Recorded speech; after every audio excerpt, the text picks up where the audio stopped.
Bienvenidos, El Arte en tu Vida, una semana más, en esta sintonía que es la de Radio Televisión Marbella.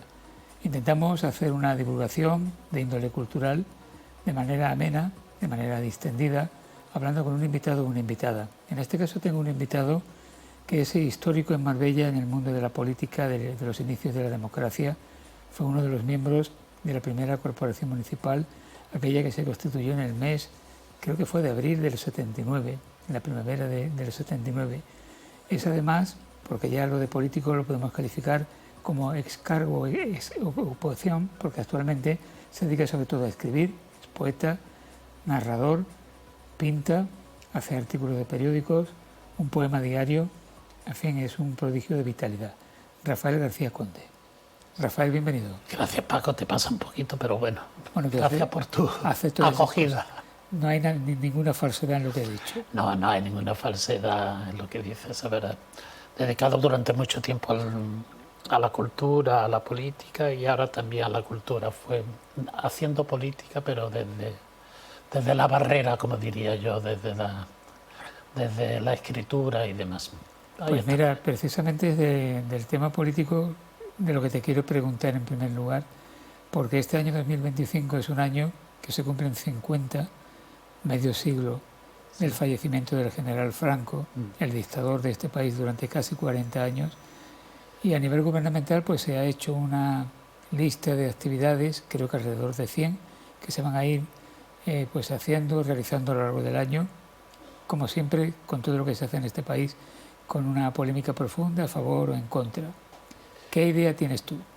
Yo es que no entiendo este país, lo hablábamos antes, en el sentido de buscar cualquier motivo para crear un enfrentamiento o intentar crear dos grupos o dos bandas enfrentados con una idea. Yo no esperaba realmente que sucediera esto, porque la verdad es que estamos hablando de la muerte de un dictador, que yo la sufrí ya en su coletazo final, y la apertura a un nuevo mundo, a una nueva sociedad, como ha sido la democracia. Y yo creía que en esto íbamos a estar de acuerdo, en que todos calificábamos de dictadura esos 40 o 50 años y todos habíamos respirado aliviado con todo lo que se abría, con esa puerta que se abría. Ahora cada uno está buscando el motivo para decir que esa puerta no se abrió en ese día, que no fue la fecha, que no fue tanto, no sé qué. Y yo creo que el olvido en este sentido es un mal que tiene esta sociedad, la nuestra, que para crear, desarrollarse y crecer hay que recordar de vez en cuando de dónde venimos. Y perderse no en los detalles, sino en lo esencial. Y lo esencial es que es una dictadura contra la que lucharon y murieron mucha gente, que se nos olvida, que no fue una muerte en la cama, sino una lucha permanente de muchísima gente que vivieron y que trajeron ese proceso de democracia con una figura que fue el hijo de Franco, que fue el rey Juan Carlos, que tampoco podemos olvidarlo, que fue el heredero realmente de la dictadura. Y que bueno, que después fue intentando cambiar, pero bueno, eso es otra historia. Pero no fijarnos en eso, lo esencial es que se nos abrió un mundo nuevo, un mundo que estamos disfrutando de democracia, de libertad, de fraternidad y de solidaridad. Y eso es.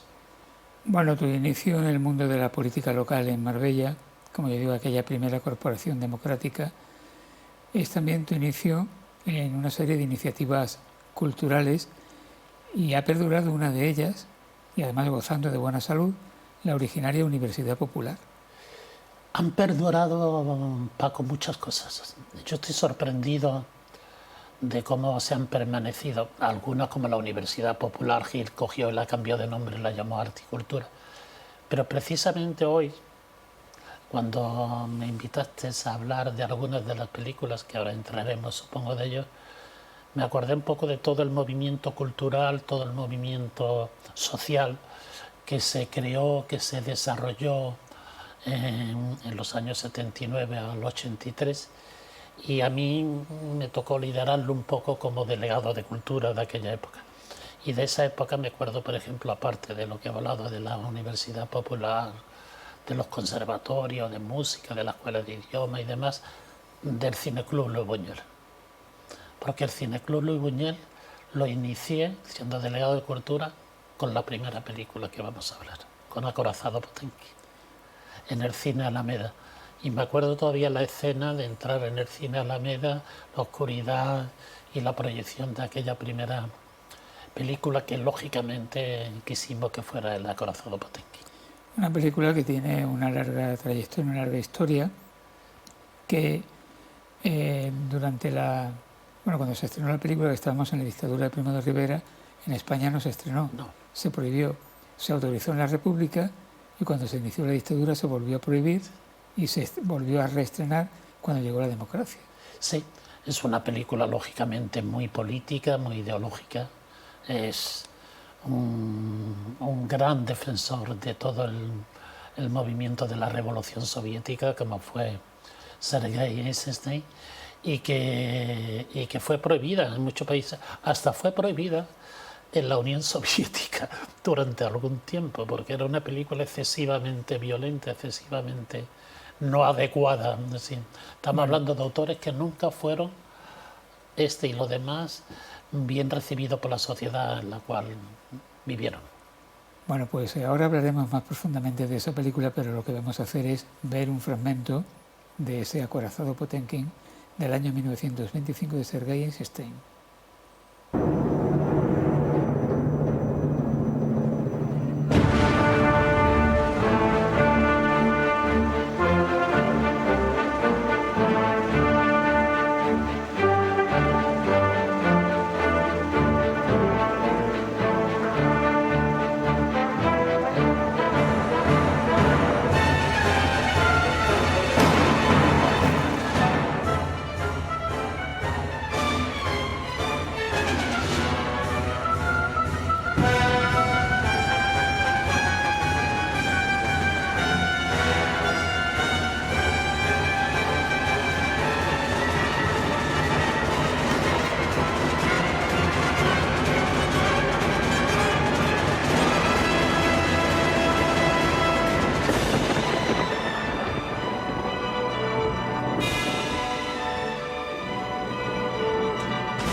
En este fragmento del Acorazado Potenkin hemos visto algunas de las secuencias más importantes y más icónicas de la historia del cine, como es ese ataque en la escalera de Odessa, que aunque la película se basa en un hecho real de 1905, precisamente ese hecho de la escalera de Odessa no se llevó a cabo nunca. Esa era ficción del director. Sí.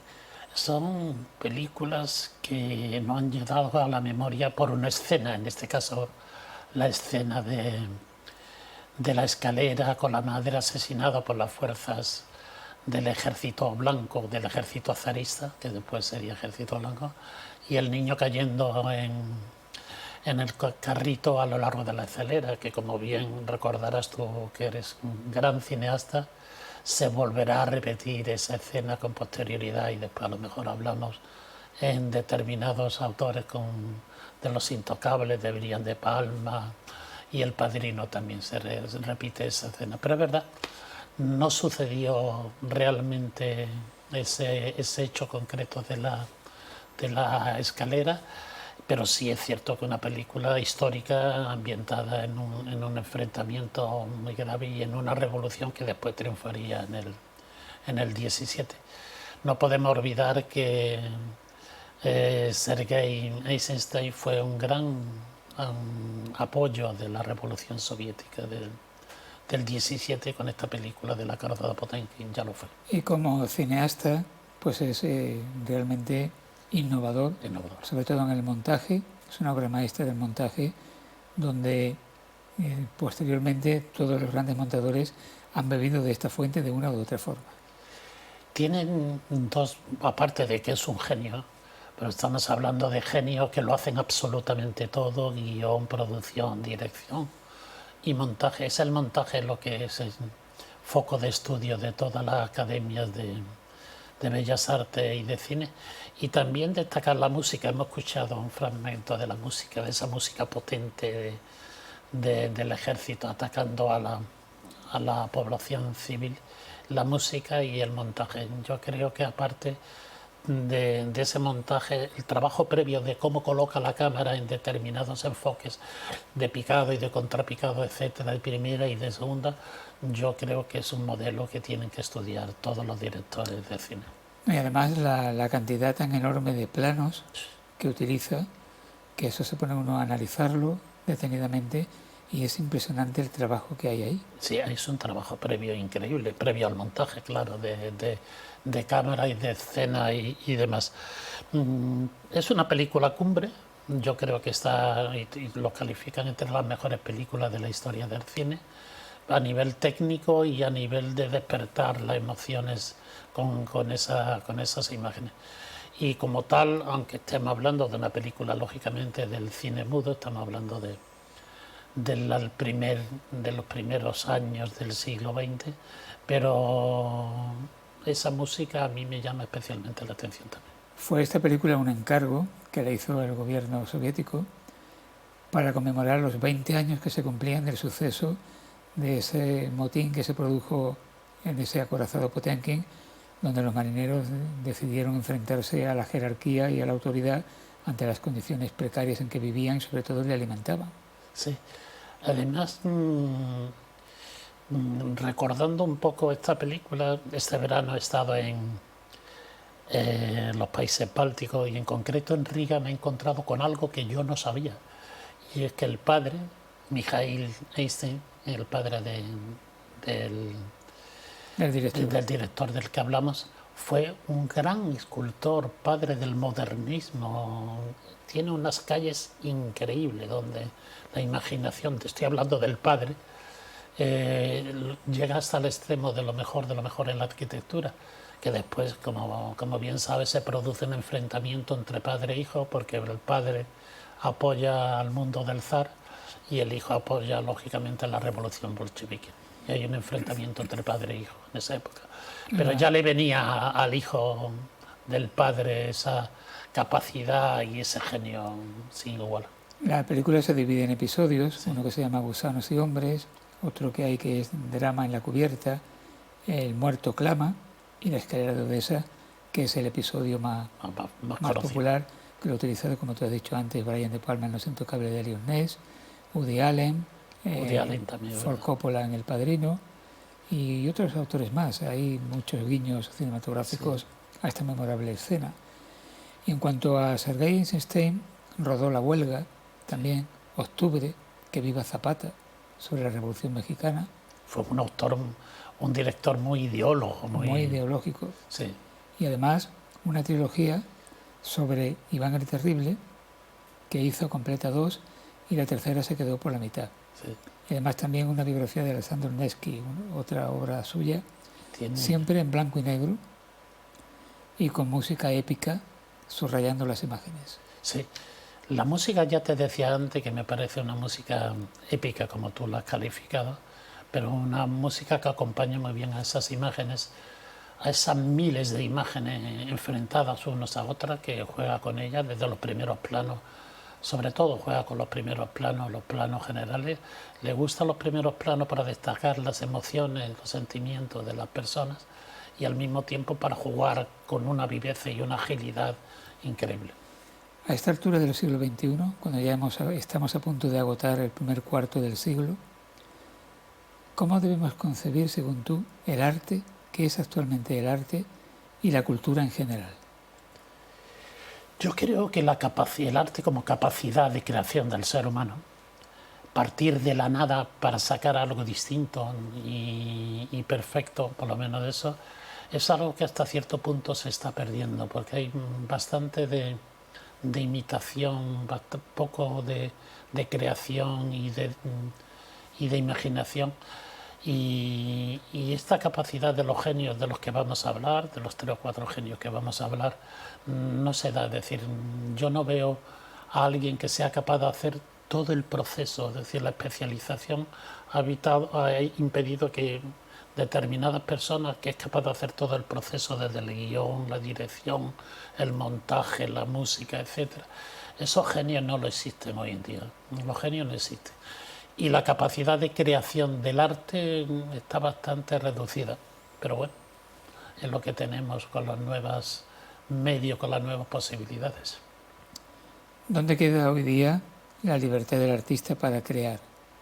Porque estamos en un mundo en que cualquier creación molesta Sí. a algún grupo, a alguna organización, a alguna individualidad. Siempre hay alguien que se molesta ante lo que hace un creador. Porque estamos en una sociedad de bloques. Es decir, yo pertenezco a un bloque, sea ideológicamente, político, social, artístico. Lo que se mueve dentro de mi bloque está bien y lo que se mueve dentro de otro bloque no me interesa, no existe. Es decir, el problema es que la diversidad, que es lo que crea la cultura, la posibilidad de desarrollar algo distinto, diferente de lo anterior, es algo bastante deteriorado hoy en día. Es decir, que el otro sea otro ser distinto, diferente, en lo que sea, en el mundo del género, en el mundo social o político, parece que nos molesta, que nos molesta. Y yo creo que es una de las características de la sociedad en la cual estamos viviendo, que se traslada desde el mundo de la política, como decían antes, al mundo del arte y al mundo de la cultura. Con lo cual hay bloques que es una forma de protección, de seguridad, supongo, de no intentar nada distinto, que nos diferencia esencialmente de otras épocas anteriores. Lo digo porque yo pienso que hoy día, por ejemplo, no podría existir Miguel Gila. ¿No? El humor de Miguel Gila hoy día no podría hacerse porque sería incorrecto absolutamente. Pero es que ni Martes ni 13 No. podría hacer sus parodias. No. Lo tienen muy difícil los guionistas. Sí, porque los además humoristas. hoy escuchaba esa ley de defensa del sentimiento religioso y digo, pero bueno, que alguien dé su visión, digo un apartado, ¿no? Que dé una visión del mundo de la religión, etcétera, puede ser enriquecedor y además es su derecho, su posibilidad. Es decir, no hay nadie, no se puede criticar y todos tenemos mucho cuidado de determinados ámbitos de la religión, del sexo, etcétera, de no pasarnos, no sé a qué. En España siempre el humor inteligente, el humor provocativo estuvo perseguido. Sí. La Codorniz fue un ejemplo y muchos después revistas como El Jueves o Sí. El Papus, que incluso le pusieron una bomba. O sea que el humor comprometido, porque claro, uno piensa, si el humorista no le toca las narices al poder de alguna manera o no hace una crítica, es un bufón medieval, ¿no? Sí, pero además hay determinados ámbitos que no se tocan y yo voy a tocar uno. Ahora que se está hablando, empezamos a hablar de los 50 años, de pronto que alguien salga y diga que el rey es el heredero del franquismo, el rey Juan Carlos y por tanto toda la monarquía, está mal dicho, pero es un hecho concreto. Es decir, y yo puedo decirlo, aunque otro pueda decir que posteriormente la monarquía, cosa que no dudo, apoyó la democracia, vale. Entramos en el mundo de la política, pero no se quiere entrar. Yo no quiere entrar nadie porque parece que está mal visto. Y como está mal visto, no hablemos del tema, ¿no? Pues forma parte de la libertad de expresión y del debate histórico, sí, que siempre es sano. Bueno, vamos con la segunda película elegida por Rafael García Conde, otra obra maestra. Ya estuvo en otro de los programas, pero hoy tenemos de nuevo Ciudadano Kane. Old age. It's the only disease, Mr. Thompson, that you don't look forward to being cured of. One purpose only, to point out and make public the dishonesty, the downright villainy of boss Jim W. Getty's political machine. Now in complete control of the government of the state. How they know campaign promises. The working man and the slum child know they can expect my best efforts in their interests. The decent, ordinary citizens know that I'll do everything in my power to protect the underprivileged, the underpaid, and the underfed.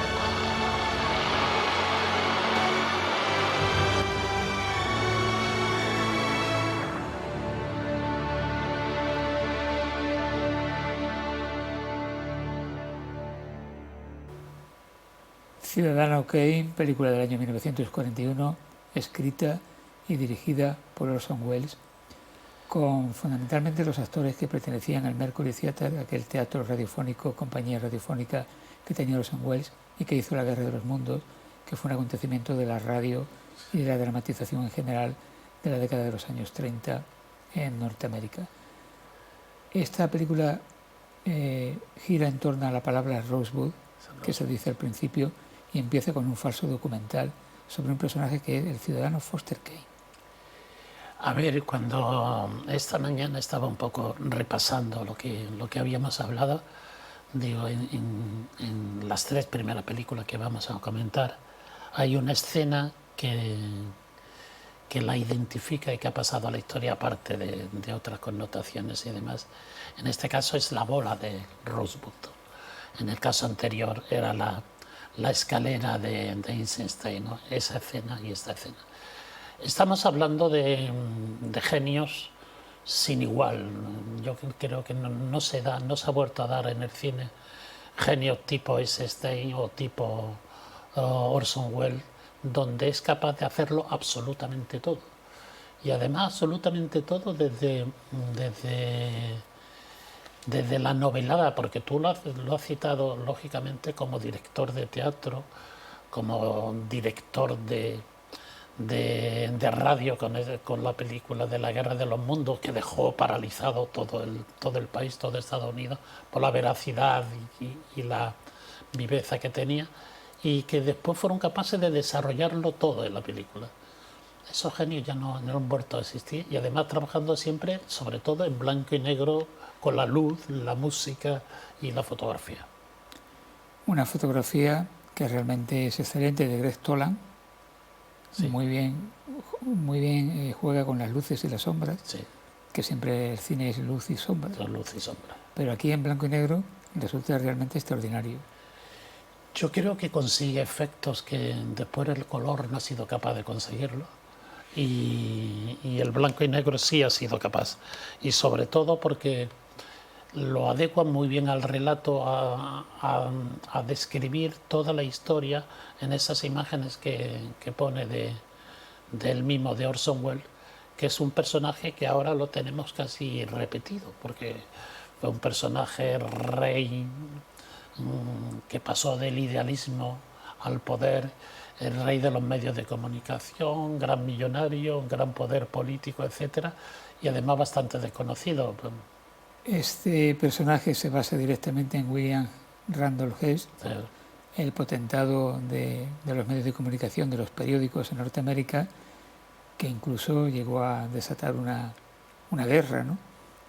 Es que tenemos ahora a Trump y el personaje que ahora es nuevo presidente de Estados Unidos, y es muy mimético de Randolph Hearst, ¿no? Muy mimético, me refiero, en cuanto a ese poder por encima de todo, el poder económico, y sobre todo el poder de los medios de comunicación, es decir, el poder que tenía en los medios de comunicación, que lo llevó a ser un personaje bastante desconocido, y la película, que se hace como si fuera un trabajo periodístico a base de flashback, de vuelta atrás, constantemente para descubrir el personaje y centrándose en todo lo que tiene alrededor, todas las personas, la mujer, la amante y demás, nos describe un personaje desconocido, a pesar de ser el personaje cumbre de toda la sociedad, y que nadie se explica el porqué del Rosebud hasta el final de la película, ¿no?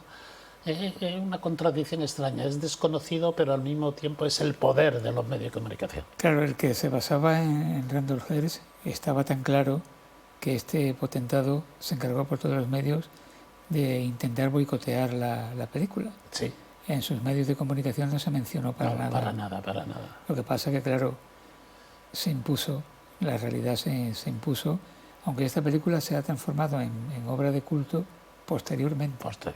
Ha pasado el tiempo, ha necesitado el paso de mucho tiempo para que se reconozca como una genialidad. Estamos hablando de genio enfrentado a la sociedad, a todo lo que es ortodoxo, ¿no? Tanto Eisenstein como ahora del cual hablamos, Orson Welles, ¿no? Pero fueron lógicamente boicoteados, pero era tal la categoría que la sociedad no pudo olvidarlo con el paso del tiempo. Orson Welles durante toda su carrera fue una lucha, Orson Welles, contra el mundo, sí. Sobre todo contra el mundo de los productores, sí.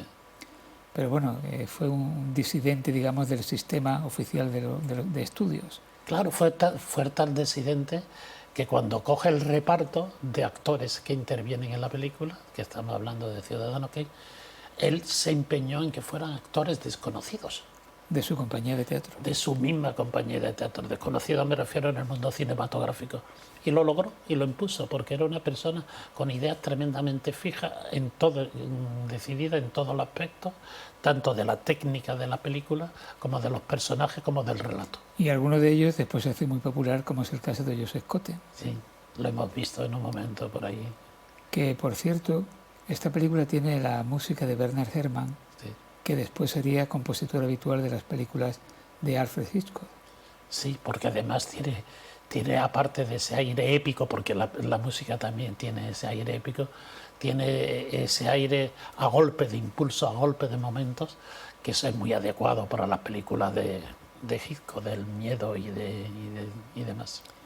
Por Ciudadano Kane, Orson Welles recibió el único Oscar que tuvo en su carrera. Bueno, le dieron uno honorífico en el 70.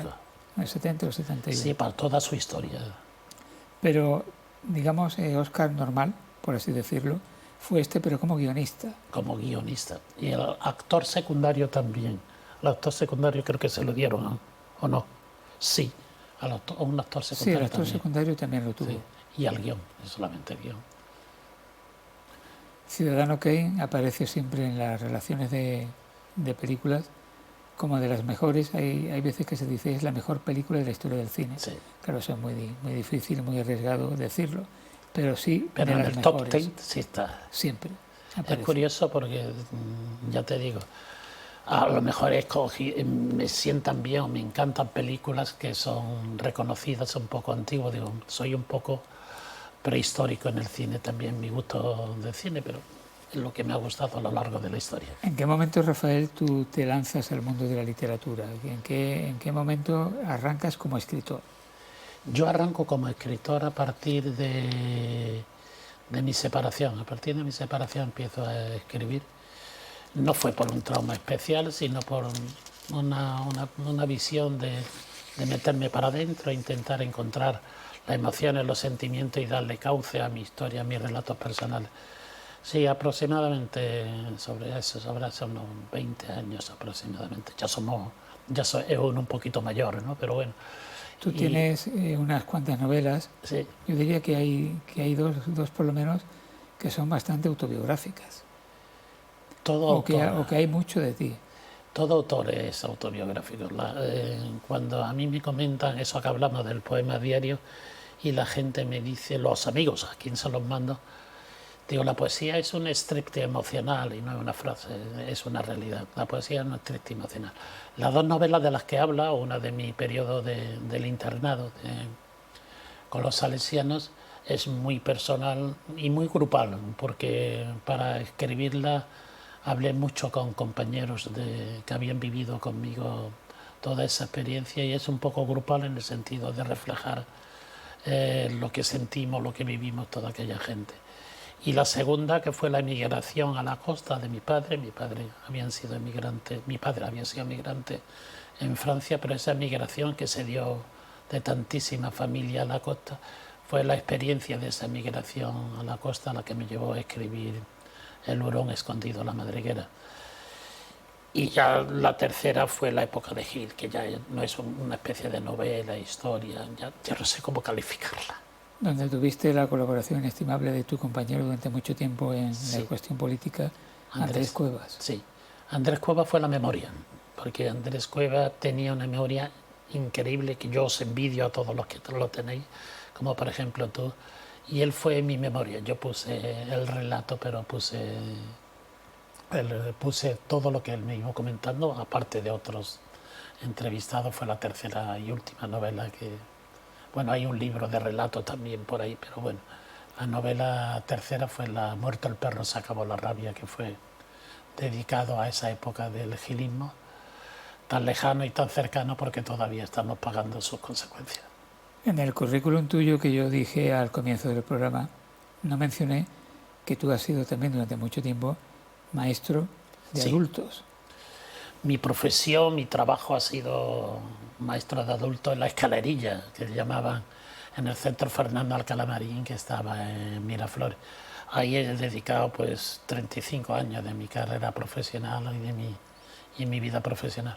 Y fue una carrera, fue un tiempo además muy enriquecedor, porque trabajábamos con personas mayores que no iban a perder el tiempo, iban a aprovechar, y sobre todo trabajamos con personas mayores en total libertad. En total libertad me refiero de creación, de método, de objetivo y demás, lo cual nos posibilitó tener un trabajo muy gratificante, muy fructífero y del cual me siento muy a gusto. Cuando tú llegas al mundo de la política no estaba profesionalizada, no era un trabajo, alguien no estudiaba para ser político y no se dedicaba como trabajo en su vida a vivir de la política. No, yo a veces, Paco, cuando pienso en aquella época, me siento una especie de antidiluviano, porque el otro día le comentaba a uno que está trabajando en el ayuntamiento como personal de confianza, sin nombre, y me decía, no, porque tú me entenderás. Digo, no, yo no puedo entender. Yo he estado 12 años en política, 12 años en la actividad política. Yo no cobro un sueldo del ayuntamiento a los 12 años, ni uno. Yo cobraba como profesor. ¿Y cómo lo hacía? Digo, pues yo me dedicaba a mi trabajo y en el tiempo libre, sobre todo los fines de semana y los días de eso, pues me dedicaba a mi actividad como delegado de cultura. ¿Y eso cómo podía ser? Digo, pues eso era. Así se vivía. Y como yo vivía, lo vivíamos muchísima más gente, vamos, que no era algo exclusivo mío. Hombre, por ejemplo, los plenos eran a las 7 de la tarde. Sí. Con lo cual era después de la jornada laboral. Claro, es que tenían que ser ahí porque todos teníamos nuestro trabajo y vivíamos de nuestro trabajo. En mi caso vivía como profesor. Y por otro lado, todos participábamos en la actividad política. Tampoco quiero entrar como un abuelito que empieza. Pero en la primera corporación, los 25 concejales, todos teníamos delegación de servicio. Todos. No solamente los que gobernábamos en teoría, el gobierno de izquierda. Pero yo me acuerdo de mi amigo Felipe Díaz Doñate, que era de UCD, que no era, y era el delegado de urbanismo. Y estaba en lo que se podía entender como la oposición, ¿no? Todos teníamos delegación.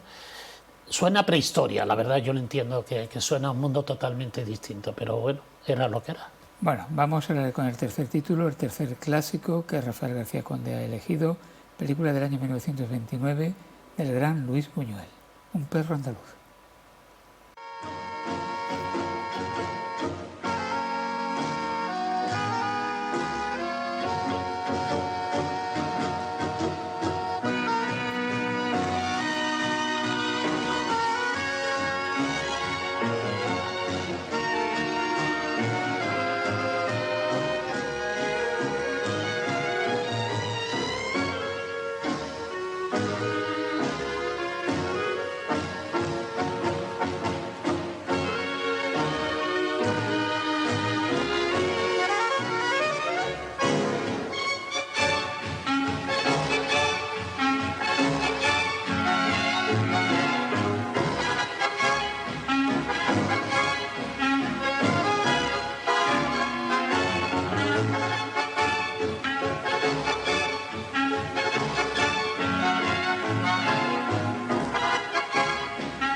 Un perro andaluz es un corto, 21 minutos, del año 1929 de Luis Buñuel, en colaboración con Salvador Dalí, que también participó en el guión y que lo realizó gracias a 25.000 pesetas que le dio su madre.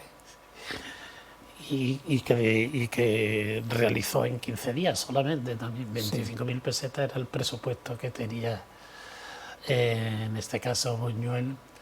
Y bueno, no es un relato, no es un argumento, no es una historia, son escenas increíblemente conseguidas, de visiones, de delirio, de sueño. Se dice que surgió el guión de dos sueños, uno que tuvo Dalí, otro que tuvo Buñuel. Sí. Buñuel lo fusionaron y hicieron el guión. Sí, y así es, así es. Y como siempre hay una escena que habéis puesto al principio que recuerda el perro andaluz, que es esa navaja cortando el ojo de la mujer. Navaja de barbero. La navaja de barbero, de cortando ese ojo de la mujer, con lo cual son escenas que vuelven. Yo creo que una película desconocida, es un cortometraje, perdona, desconocido, pero que merece la pena ver para ver otro tipo de cine distinto, un tipo de cine lógicamente surrealista, que bebe de Fritz Lang y de todos los surrealistas alemanes especialmente. Precisamente con el visionado de una película de Fritz Lang es cuando Luis Buñuel se decide a hacer cuando cine. se decide a montar. Y con mucho de la residencia de estudiantes, porque es una película francesa-española, pero que nace en aquella residencia de estudiantes donde con los dos autores, con Dalí y con Buñuel, vivía también Federico García Lorca, que en muchos momentos de su historia Federico dijo que el perro andaluz era él, que lo habían hecho porque como se llevaba tan mal, porque amor-odio con Dalí, de Federico, me refiero a Federico García Lorca, dijo que habían hecho el perro andaluz pensando en él, no precisamente con buenas intenciones. Recientemente se publicó un libro que se llama Los novios de Federico, sí, muy interesante sobre la figura de García Lorca y sus relaciones amorosas, ¿no? Sí. Y la más reconocida y la más potente artísticamente es la relación que tuvo con Dalí. Buñuel después hizo La Edad de Oro, en 1930, también cine surrealista, sí. Y posteriormente Las Urdes, Tierra sin pan, que también es un corto del 33, y curiosamente este hombre de dinero andaba siempre fatal.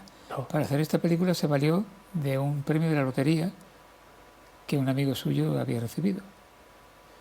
Sí, cuando hablamos de los grandes genios, y es el tercero que hablamos, de los medios que necesitan para desarrollar toda su capacidad artística y creativa son pocos y normalmente no los tienen, no los tienen. Pues, estamos hablando de Orson Welles enfrentado a la sociedad, de Eisenstein enfrentado hasta a sus mismos compañeros de ideología, y hablamos de Buñuel, que se movía realmente la pobreza para la producción totalmente. No podemos pensar lo que podría haber producido si hubiera tenido los medios necesarios. No sé.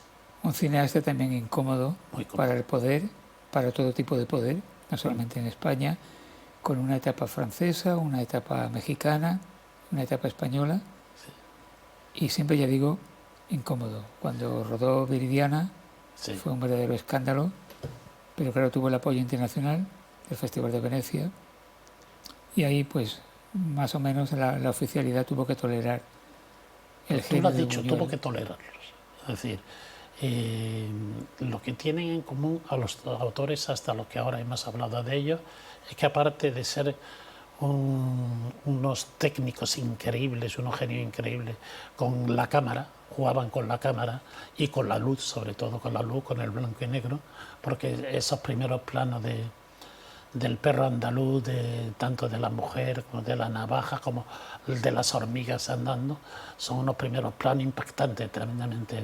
Jugaban con eso, jugaban con el montaje y con la música, bueno, y los tres coinciden en esos elementos, tanto el primero Eisenstein como Orson Welles como Buñuel.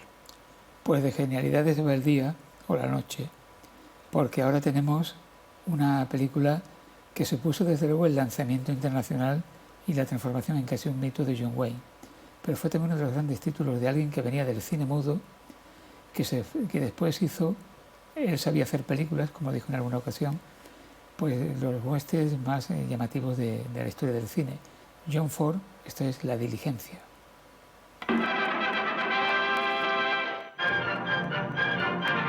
In our streamlined world today, adventure takes wings. Planes scuttle across country at a blazing speed. man has raced around the earth in less than 4 days. Planes roar at 400 miles an hour. Airships, streamlined trains and buses speed thousands to new frontiers. Yet well within the span of our memory, the streamliner of its day, the American stagecoach, crossed the uncharted rugged West, bringing new people to a new country. What fascinating stories there were in the life of the stagecoach, and in the lives of its courageous passengers who found romance in danger and understanding in strange companionships. From the adventures of these American frontier characters, John Ford has created a truly great motion picture, Stagecoach, a drama as forceful and as true as The Informer, and as gripping as The Hurricane. Did you all hear what the lieutenant said? What are you trying to do, scare somebody? If you'll take my advice, ma'am, you won't take this trip. My husband is with his troops in Dry Fork. If he's in danger, I want to be with him. All right, folks. Hey, Curly, why don't you take the cuffs off the kid? He's mighty handy with a gun. You drive them horses. I'll take care of the kid. The man works all his life to get hold of some money so that he can enjoy life, and has to run into a trap like this.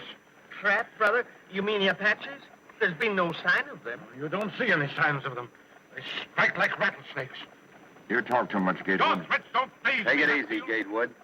We may need that fighting before we get to the ferry. You wouldn't be much good in a fight, you jailbird. Oh, leave the kid alone. He's handcuffed. Ringo asked me to marry him. Is that wrong for a girl like me? If a man and woman love each other, it's all right, ain't it, Doc? Don't you know that boy's headed back for prison? Besides, if you two go into Lordsburg together, he's got to know all about you. You didn't answer what I asked you last night. Look, kid, why don't you try to escape? I gotta go to Lordsburg. Why don't you go to my ranch and wait for me? Wait for a dead man.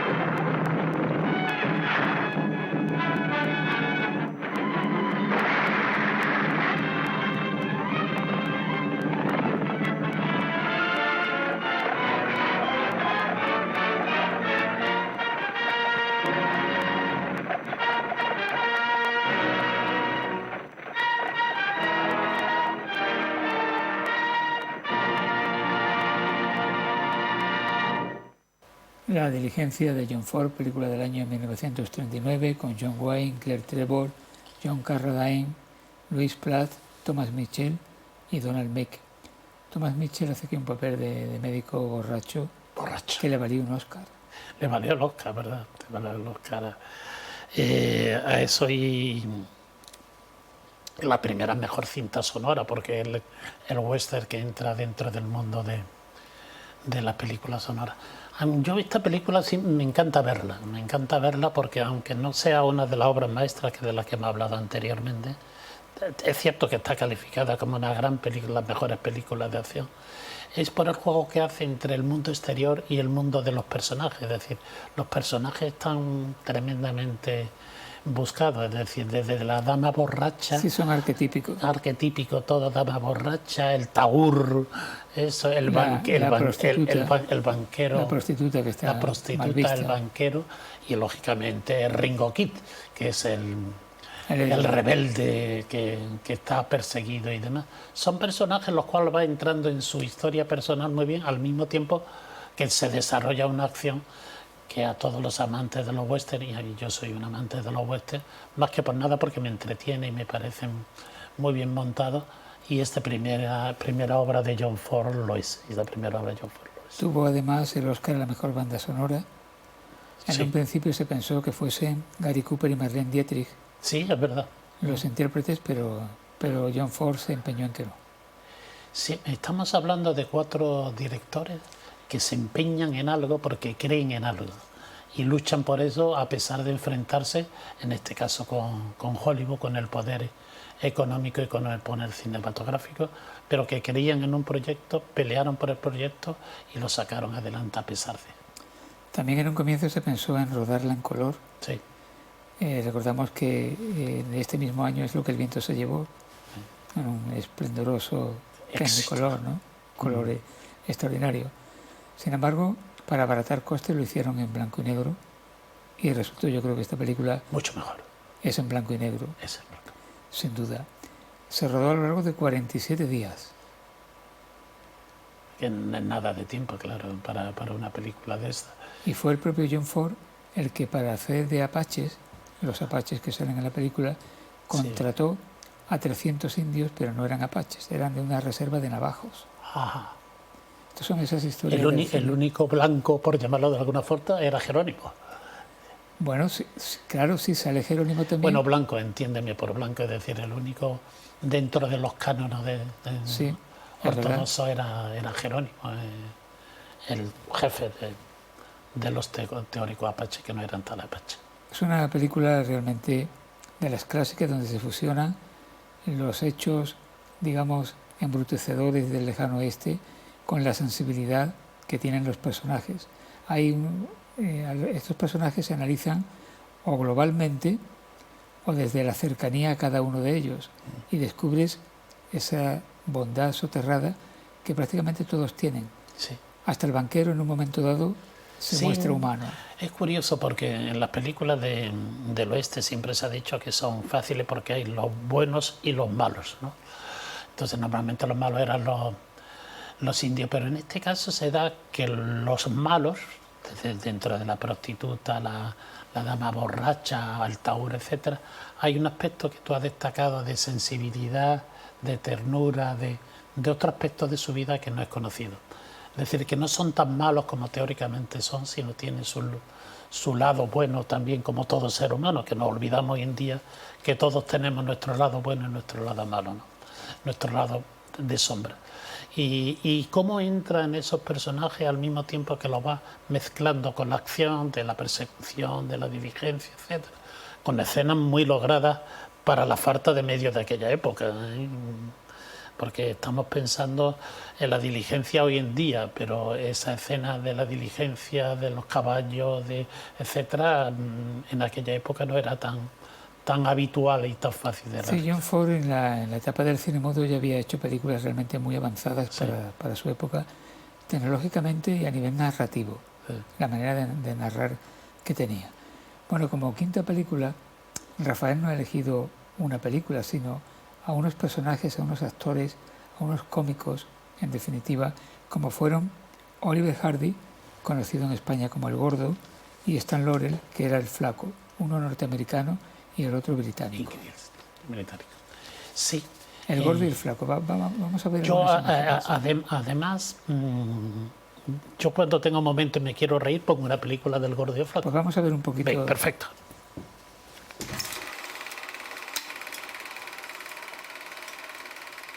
¿Sabes qué día es hoy? No.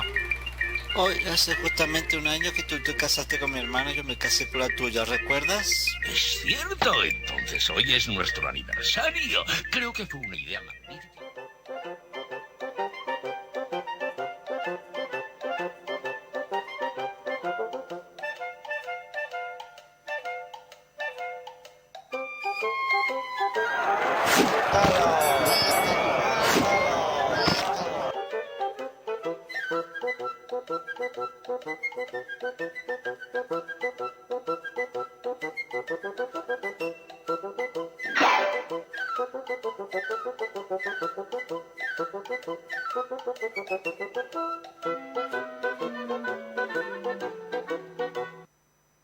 Bueno, ha habido homenajes, se han hecho películas, se han hecho obras de teatro sobre esta figura de estos personajes que eran actores singulares. Sí, yo creo que son muy arquetipos de todas formas, pues Laurel, como tú bien dices, tenía no solamente la apariencia, sino el toque británico a la hora de hablar, que contrarrestaba mucho con con el toque sureño de Haldi a la hora de hablar. Pero son personajes muy arquetipos con una historia tremenda dentro del cine, de películas, pero sobre todo me quedo con los cortometrajes.